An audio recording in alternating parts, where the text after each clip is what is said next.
अमेरिकी राष्ट्रपति Donald Trump ने एक नई कार्यकारी घोषणा पर हस्ताक्षर करते हुए 12 देशों के नागरिकों के अमेरिका में प्रवेश पर पूरी तरह से रोक लगाने का निर्णय लिया है।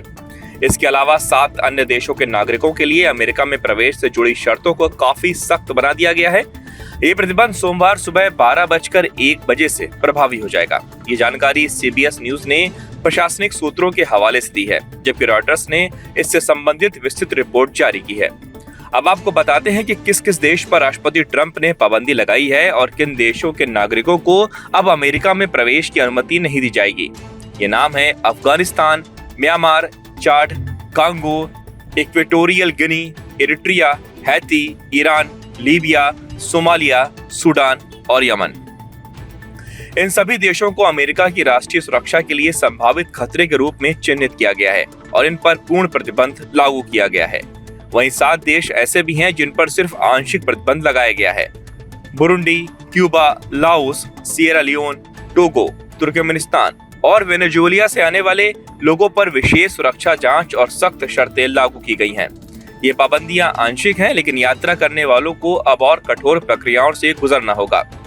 ट्रंप ने अपने बयान में कहा कि यह निर्णय अमेरिका के नागरिकों की सुरक्षा सुनिश्चित करने के उद्देश्य से लिया गया है।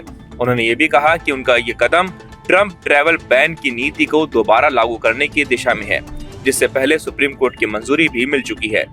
The recent terror attack in Boulder, Colorado has underscored the extreme dangers posed to our country by the entry of foreign nationals who are not properly vetted, as well as those who come here as temporary visitors and overstay their visas. We don't want them.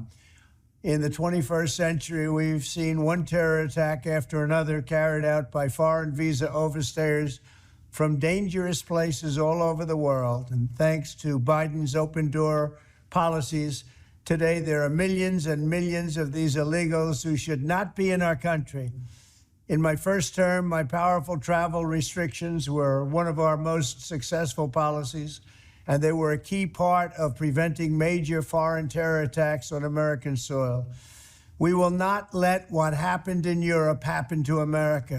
That's why on my first day back in office, I directed the Secretary of State to perform a security review of high-risk regions and make recommendations for where restrictions should be imposed. Among the national security threats their analysis considered are the large-scale presence of terrorists, failure to cooperate on visa security. White house ने साफ किया है कि जिन देशों पर प्रतिबंध लगाए गए हैं वे अमेरिका की सुरक्षा जांच प्रक्रिया में खरे नहीं उतरे और वहां से संभावित आतंकी गतिविधियों की आशंका अधिक है।